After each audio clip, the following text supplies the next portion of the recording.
All right, so here's a little freebie for you at 10 p.m. I don't know who could be so bold. There's no cows out here yet. That's not an animal. That's a human. That's a machine hitting it, mower. As you can see, this isn't mowed. This is like leaves that have fallen out of trees, and I don't think anybody drove through it because nothing else is disturbed, but it's very interesting. So anyway, it's still tight that side of the fence, and it's still tight that side of the T-post, the next one, and it's still tight that way. You guys see that? Very, very frustrating. But the headlights that you got, or the lights that you guys see, are the headlights on the quad. The red light is my DeWalt light. I use the red one when I drive around, even though I've got the engine of the quad. But animals don't usually run from the engine noise, they run from the lights. So that red light on the DeWalt keeps animals from running. It also doesn't attract bugs. So it's only 10 p.m., but I was just making the rounds, just seeing what was out here. So it's pretty stinking frustrating. This is about as far away from the property, as far away from my house on the property as you can be. In my opinion, from a rookie first-gen farmer, this is why I drive my fence line every day. Whether you got 1 acre or 8 or 800, you just check it. Very frustrated. I'm venting a little bit. Let's fix it.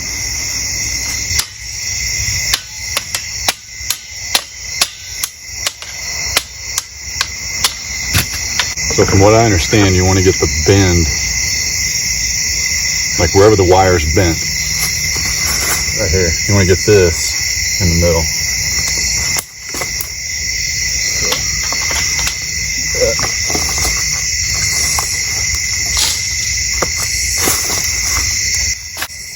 I'm probably being watched, not just by you guys. I'm not afraid of confrontation.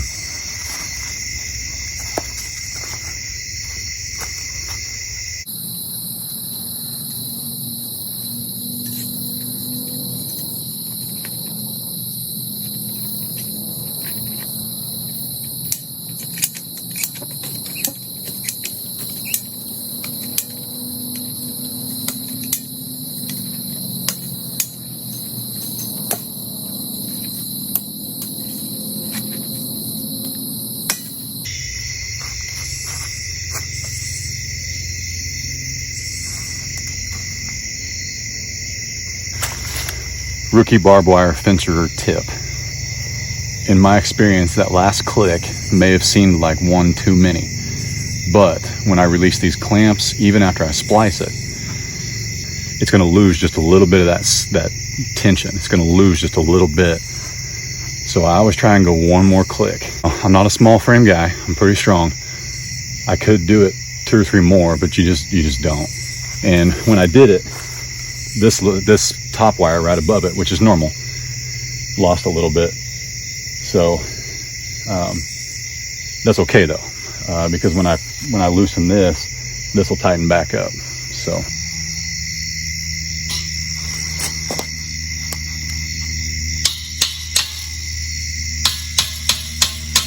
this is the 3-point clamp by, oh no, the name escapes me. You know, I don't really recall. Swami, Slippy, Slappy,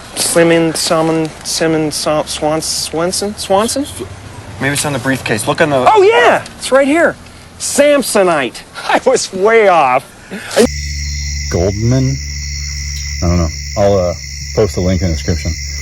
There's a 2-point, and the problem with a 2-point is if I had a point here and a point here, that's okay when you're splicing, a point meaning this clamp.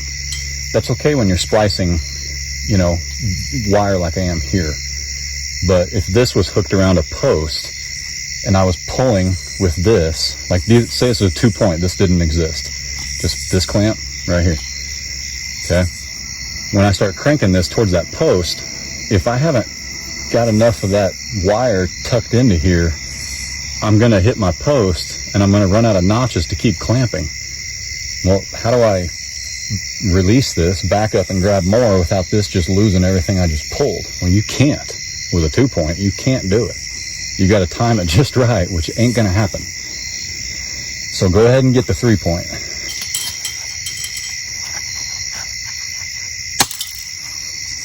All right, so I was feeling confident, thinking I could stretch that little bitty gap and turn this enough to make it solid. That was silly. So the nice thing is, my neighbors and I, well, one of my neighbors, there's barbed wire on posts. Like when I ran at the end of a spool, if I had like 10 feet left, I would just leave that 10 feet hanging on a post. And we both know that if anything ever happens like this, I don't care and he doesn't care if he needs to use my barbed wire to mesh this up versus running all the way back to the house. So I took this off one of those posts, and it's kind of mangled a little bit, but I'm gonna cut the gnarly parts off.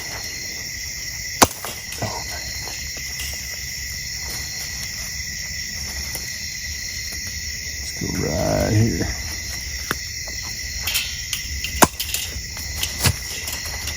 And when I'm working in the dark, I don't know about you guys, but I put things where they go before leaving them on the ground. So I think the wisest move here would be to connect these two and then stretch from here to the new one. So as I'm stretching, this gets tighter. And of course, this gets tighter with the stretch. So that'll make sense here in a second. If it doesn't, I don't know what to tell you. Let's put this in a spot though. Spot being the bucket. And this little trick I learned from Daniel Arms at Arms Family Homestead, who knows a thing about fencing. And when I say learned it from him, I learned it along with about 50,000 other people last time I checked, because he's got a video about it.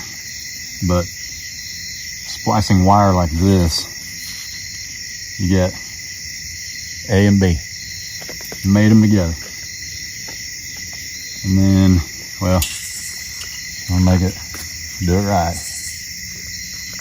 I'm gonna have a little bit extra here I'll clip off towards the end.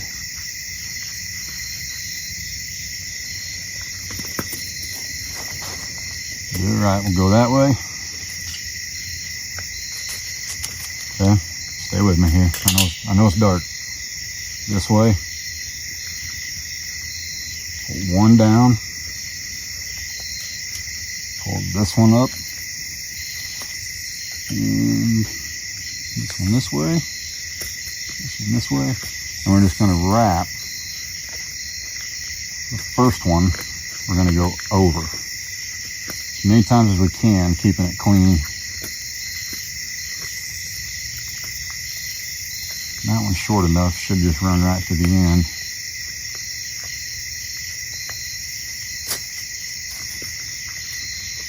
We'll take this one here, come in this way, and do that.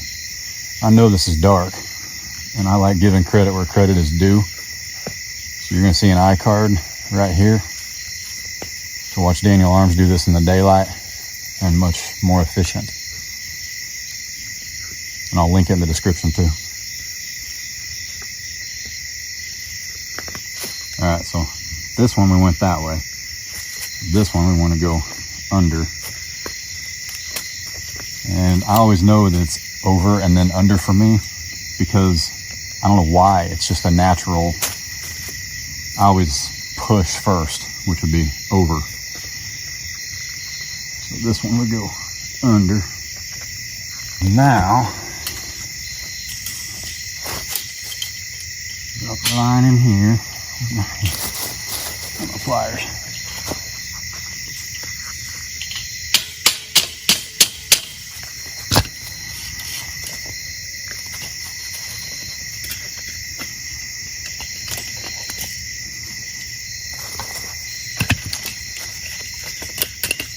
Come on now.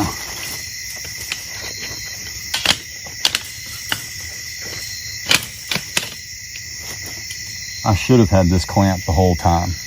Somebody's probably going to call me out for it, but that's extremely dangerous because the only thing holding this from shooting that way is a bunch of thin little pieces of wire on them T-posts. Shame on me.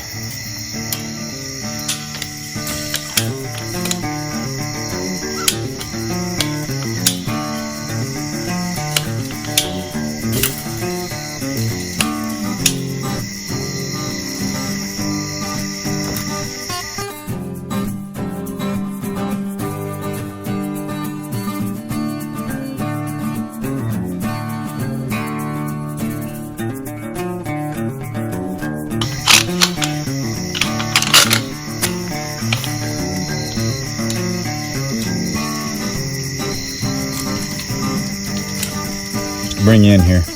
I just spliced this together and I moved my joint clamp to the other side of it. So when I'm stretching, I'm going to go ahead and take a tension out of this because you can't do it by hand. So let's do that.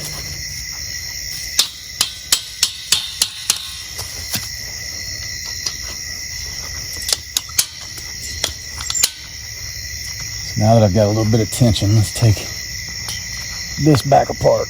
I went ahead and wrapped it so I didn't lose it down the line there.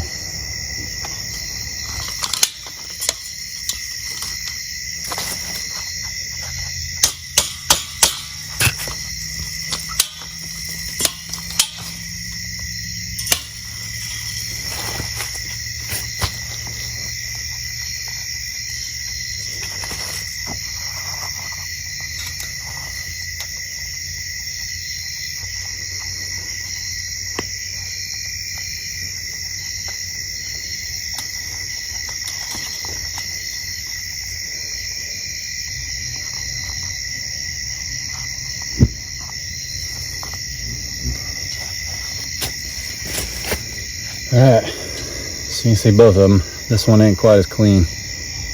This one's a lot cleaner, but there's no cattle back here. This is more what it should look like, not this nasty mess on the end. I need to clip those off, but these are cheap pliers, really cheap. Good ones are up at the house. I don't keep those in a bucket that's on the back of the four-wheeler. But anyway, this is more what it should look like, minus these two tags. If Gary or Daniel sees this and comments, I'll pin their comment up top. And, or, since I can't pin two of them,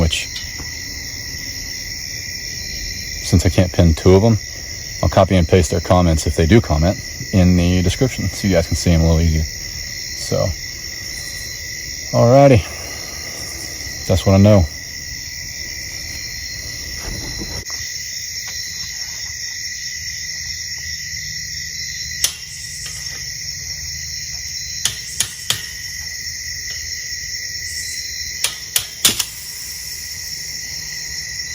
So far, so good. All right, and this top wire tightened back up too.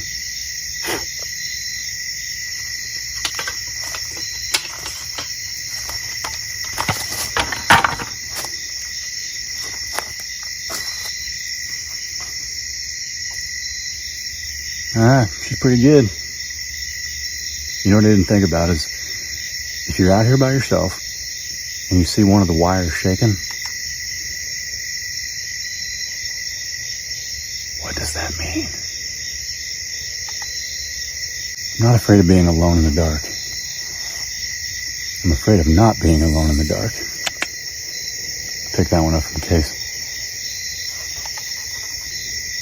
But wouldn't be my first rodeo. I'm not afraid to boogaloo. Y'all be good. God bless. Deuces.